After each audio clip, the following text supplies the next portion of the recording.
ఇలా చస్తాం గిస్తామని మాట్లాడితే ఏం చేస్తామయ్యా? అయ్యా, ఆయనకు నేను డబ్బిచ్చేటప్పుడు 2 రూపాయల వడ్డీకి ధర్మంగానే ఇచ్చాను. తిరిగి గడువు అయ్యాక న్యాయంగానే అడుగుతున్నా. ఇందులో నా తప్పైతే ఏమీ లేదు. ఇప్పటిదాకా అతని కష్టాలు ఎలా ఉన్నాయో విన్నారు. ఇప్పుడు మాలాంటి వాళ్ళ కష్టాలు ఎలా ఉంటాయో చెప్తా వినండి. మా కర్మ ఎలా ఉంటుందంటే, వీళ్లకు మేము అప్పిచ్చేటప్పుడు దేవుడిలా కనిపిస్తాం, కానీ తిరిగి ఇవ్వమంటే రాక్షసుల్ని చేసేస్తారు. తీసుకునేటప్పుడు వీళ్ళు మా ఇంటికి ఒక్కసారి వస్తారు, కానీ తిరిగి ఇవ్వమని వీళ్ళ ఇళ్లకు ఎన్నిసార్లు వెళ్తామో లెక్కనే లేదు. రోజు మాకు అడుక్కుంటున్నట్టుంటుంది.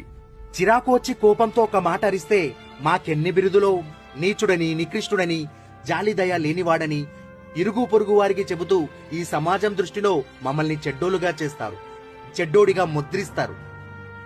అవసరానికి ఆదుకొని చెడ్డోడేవాడు ఎవడైనా ఉన్నాడంటే అది ఒక అప్పిచ్చేవాడే.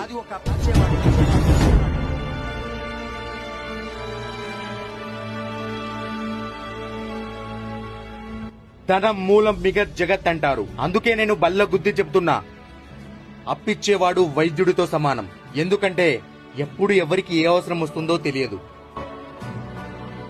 అనారోగ్యమని, పిల్లల చదువులని, కోర్టులని, గొడవలని, కేసులని, పండగలని, పబ్బాలని, నా పిండా కూడని, ఇలా డబ్బు అత్యంత అవసరమైనటువంటి పరిస్థితుల్లో మీకు దేవుడి కంటే ముందు గుర్తొచ్చే వ్యక్తి అప్పిచ్చేవాడే.